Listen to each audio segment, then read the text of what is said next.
Good day, my dear postgraduate students. Welcome to the class on CNS changes in COVID-19. This is in fact a continuum of chapter 1 in Recent Advances 25. The list of contributing authors is over here, and you people can go to any number of references and back references. I hope this will be mandatory for MD Pathology. Secondly, all of my classes will henceforth have this footnote of go to playlist, because this will take you to various answers. Otherwise, you will be lost in a maze of questions for the university exam.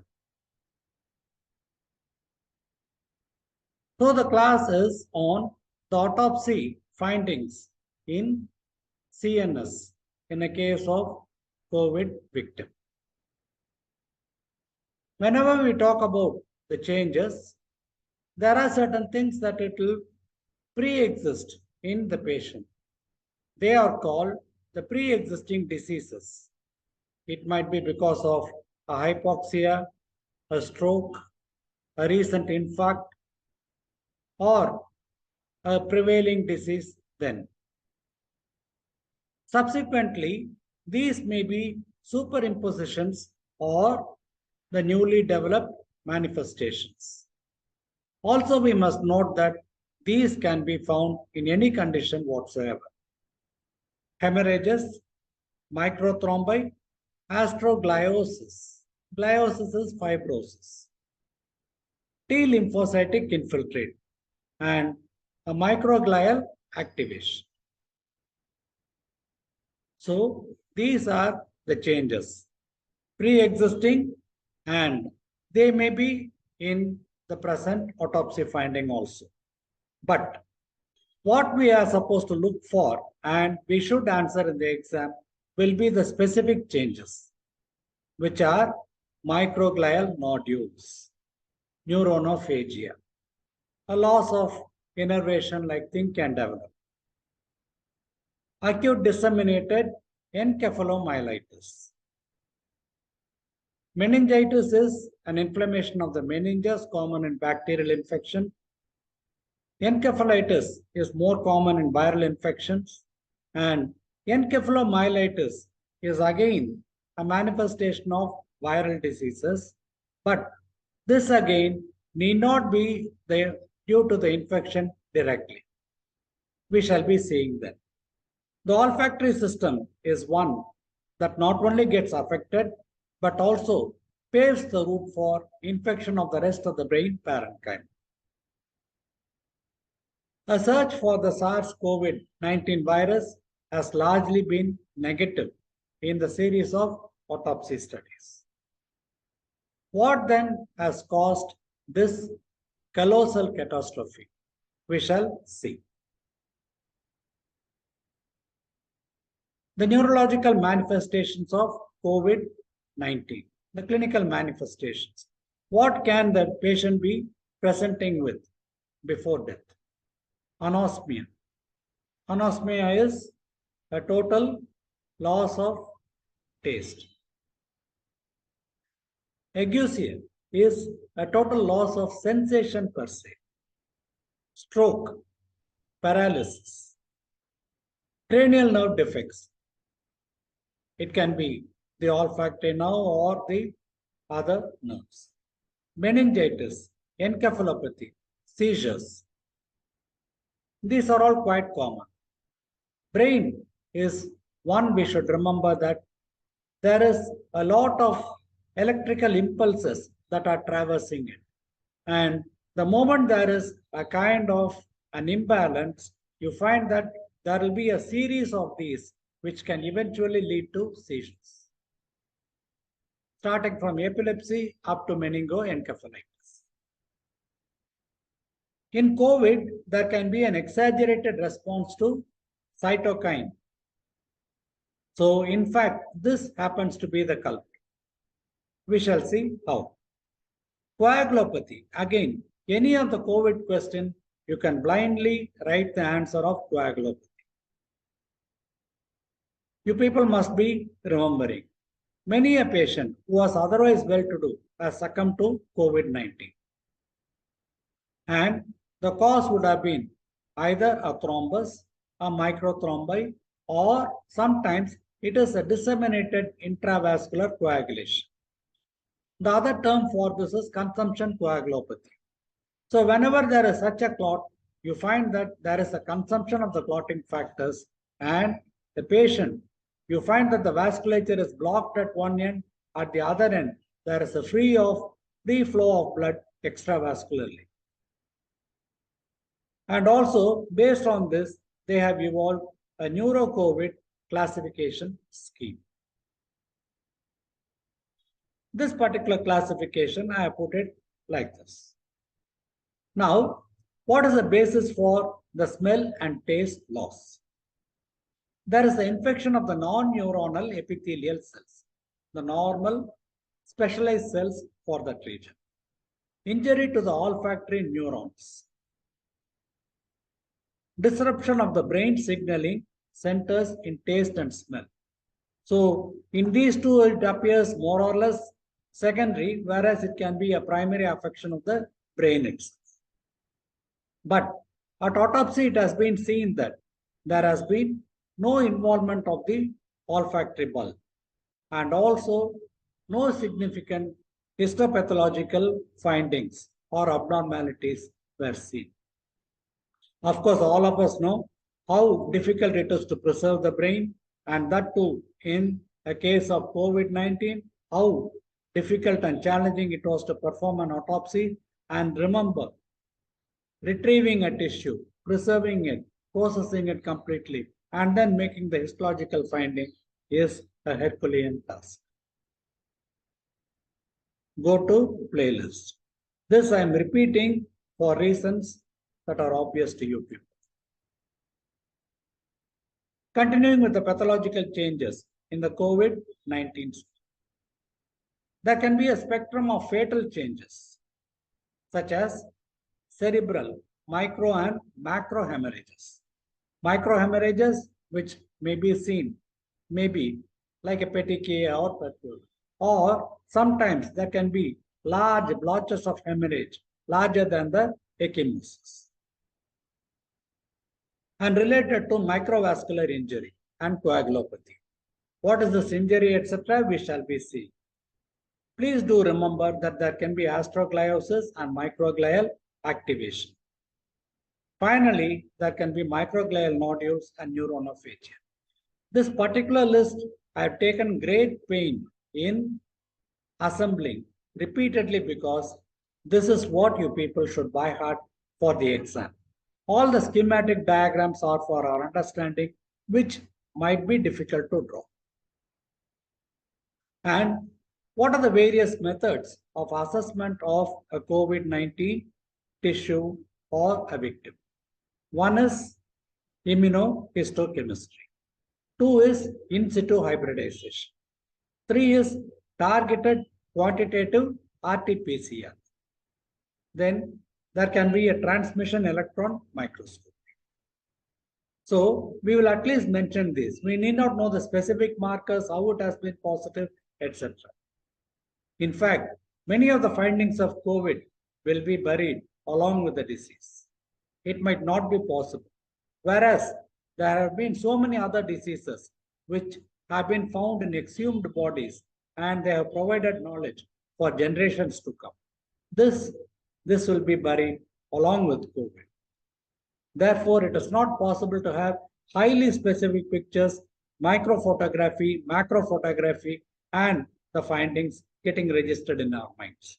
So for the time being, we'll be mentioning that there can be immunohistochemistry, in situ hybridization, targeted quantitative RT-PCR, and the transmission electron microscopy. Many of the studies have been negative, thank God. I always used to say that the pathologists have not played a very great role in the diagnosis of COVID.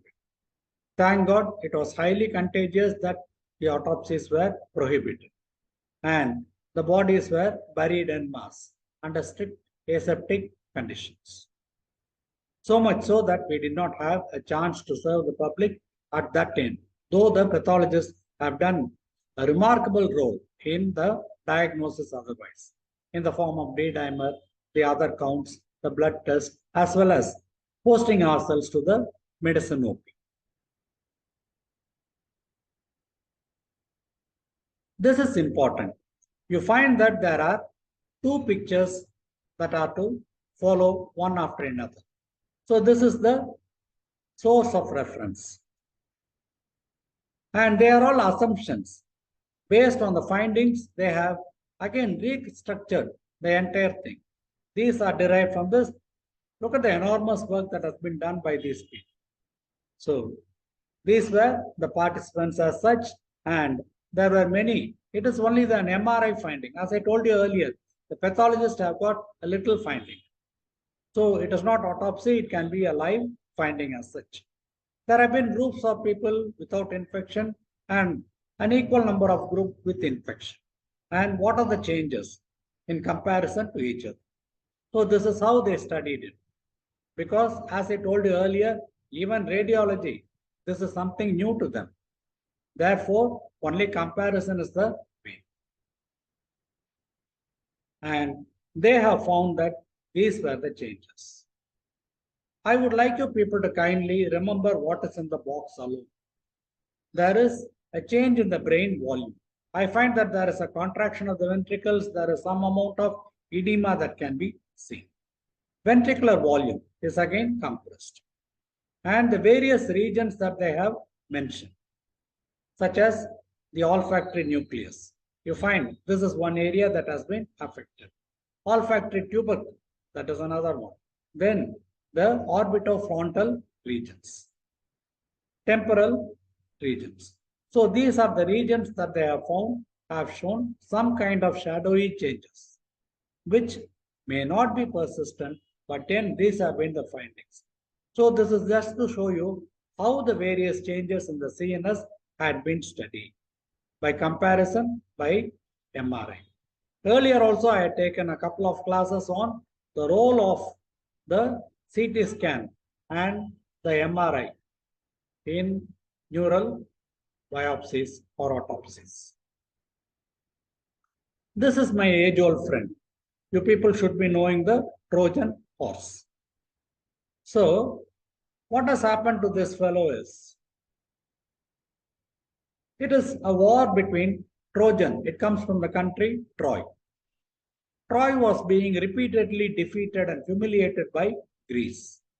Therefore, they plotted out a mechanism wherein a huge horse was built and comfortably they placed it on wheels. And it had got such a large cavity inside that hundreds of soldiers could be stationed inside. So all the Trojan soldiers, they went inside the horse. The horse was pulled at night and left outside the castle of the Greece Empire.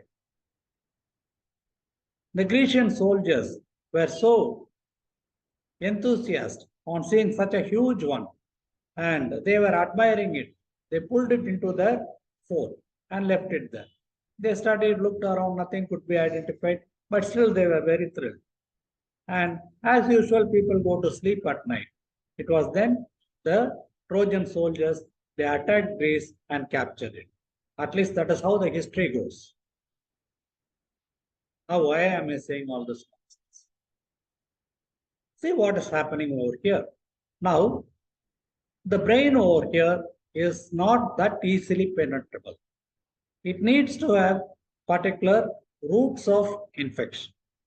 And look at the series that this particular person has shown: the olfactory nerve, trigeminal nerve, facial, and the vagus nerves. And this is the olfactory nerve itself. We need not go into the structural details. So, having gone there, you find that this green colored star is supposed to indicate the virus. The astrocyte, it is being infected. And this is the ependymal cell. Okay. And this is the first one that is to be considered. So this is the vascular endothelial cell. And I find that this is a lumen of it. There are the RBCs. And along with it, you find that this goes inside. How does it go? It is something like the monocyte or the macrophage. They engulf this. And once they engulf it, they are something like the Trojan horse. The body will not be able to recognize them as foreign. Therefore, they penetrate the blood-brain barrier very easily, and then they are taken inside. So you find that these are the macrophages, perivascular over here, and that can be the counterparts, the monocytes, etc., as well as the lymphocytes. So they go inside, along with them, the virus goes, and therefore there is a meningoencephalitis that can be caused. This is how the story goes. But it was good in a case of HIV, human immunodeficiency virus. Whereas in a case of COVID-19, the picture is slightly different, as we shall be seeing. But however, I would like you people to kindly appreciate the Trojan horse theme, which helps the virus to break the blood-brain barrier and penetrate the brain parenchyma. And see the changes over here. Fantastic work that has been done by the Mayo Clinic. Neuropathological gross examination. And see what all they have seen. So there is an encephalitis. The brain is associated with swelling. And there is a herniation because of the pressure. I told you earlier that there will be a contraction of the ventricle. Not only that, there will be a herniation that is over here. See. And there can be hemorrhages. See, not only are these points important, but I find that there is a pinkish tinge elsewhere. So probably there has been a diffusion of the blood into the parenchyma, as could be seen in these surrounding regions. And the thalamic region also showed hemorrhages. These are probably organized clots. That is why you get this hemosiderin-like color that is there. And when you go to the microscopy, you find that this is the one. There can be the congestion, there can be the hemorrhage going into the brain parenchyma, infiltration with the T and the B lymphocytes, as well as the monocyte macrophage. Amazing work that they have done. Today, I'm finding it difficult to read and take a class, but imagine the contribution that these people have made to mankind. That is why I never copy an iota of thing. The entire credit goes to these people. And so also, this is again a series of authors and plus one. So I am finding that there will be, it is from Brazil. So there are areas of hemorrhage and there might be some necrosis that is over here. So always a hemorrhage, it has to be distinguished. Sometimes it can be because of the petechiae or so that can happen. So there can be a hemorrhage within the parenchyma. Two, always you people should remember a subarachnoid hemorrhage that is there. It can be because of trauma or it can be because of hypertension. The third one can be an aneurysm can be ruptured. The perianeurysm is a common site that can be ruptured, and again you can get a hemorrhage. So please do remember these three things. In addition to it, there is a disseminated intravascular coagulation. So I hope you people will be able to rattle off what are the causes for hemorrhagic lesions in the brain. Fine. I marked it as important. Again, it's a review article. Splendid work as such. Long back when I just read my Robbins, both as an undergraduate and a postgraduate student, this is what we had seen. So there is a leukocyte which is getting activated during any of this, and this will be the endothelium. You find that it goes in between the endothelial cells. So this is what we call as diapedesis. Diapedesis or even an active chemotaxis. The RBCs will be following, that can be called a diapedesis. Somewhere they are in between the basement membrane and the endothelial cell. After some time they go towards the, that is the definition of a chemotaxis. A unidirectional movement of a cell towards an attractor. That is there. But that is not so simple. You find that there are the various antibodies which are being produced by the lymphocytes. And also you find that there is a release of the cytokines. It is the cytokines that lead to various things. So you find probably there can be an endothelial damage, there can be an endothelial contraction, There can be a hemorrhage that can be caused, and they also cross the barrier and enter inside. And this is what is happening in a case of a cell that is affected with SARS-CoV-2. These two things alone we will remember. ACE2, angiotensin converting enzyme 2, and TCP is thrombin-derived C-terminal peptide. This is phenogenomics. God only knows what it is and how we are going to say, explain all that. That is not required. We will just mention these two, ACE2 and TCP for the time being. And the route of infection, now superimpose this particular diagram with the earlier one. So this will lead to loss of all the physiological functions that are there. And similarly, once there is a damage, there can be a reactivity, there can be a astrogliosis, degeneration can be there. Priming, you find there can be phagocytosis and then inflammation. This is one way of explaining any of the diagrams. See what is happening over here. So the autoantibodies are there, leukocytic infiltration, chemotaxis and diapetesis, release of the cytokines over here, crossing the blood-brain barrier. These are the two things which are getting released. I had mentioned over here. There can be a damage to the neuronal cell. There can be a demyelination that is occurring. Therefore, there can be a reactive gliosis also, astrogliosis, and there can be phagocytosis as well as the release of the various inflammatory cells. What more do you people know? Fantastic work again by the review article. All the credit goes to neuropathobiology of COVID-19.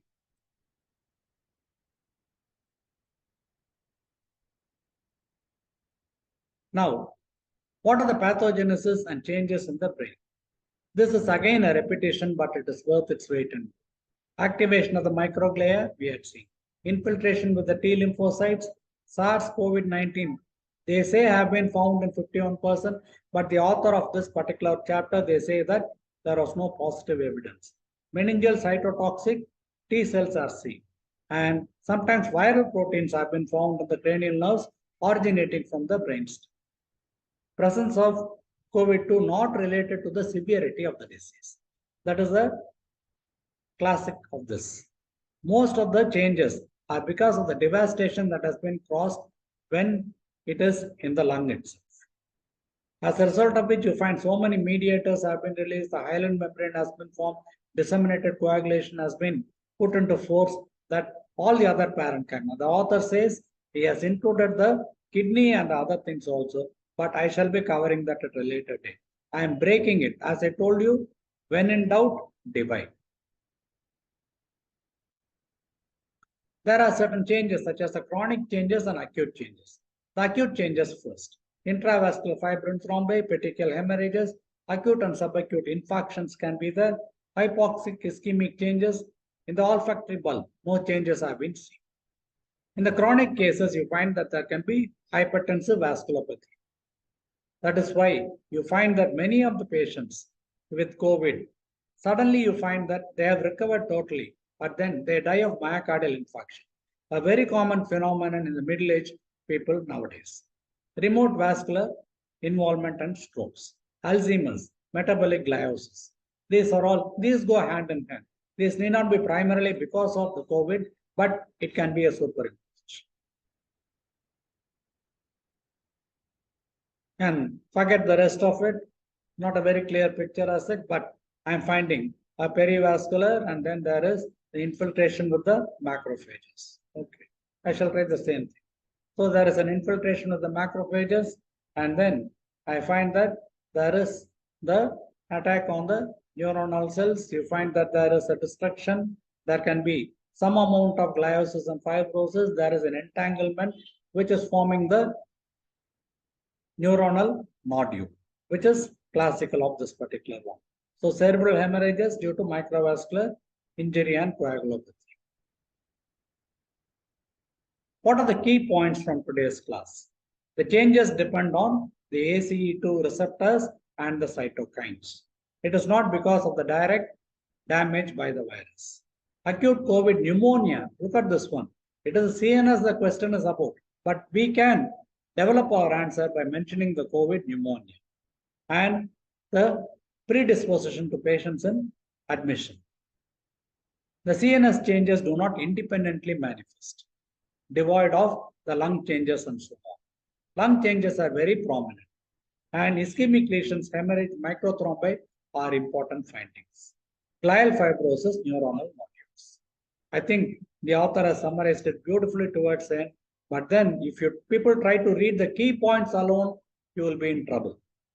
Kindly listen to my class. I know it is difficult for you to go through the entire recent advance. It is not practically possible. It has been written by panels of experts. We can go nowhere near them. But reading the key points around will be catastrophic. Kindly superimpose it on my class. Wish you all the best. I hope you understand my vote of thanks. Thank you, and go to the playlist.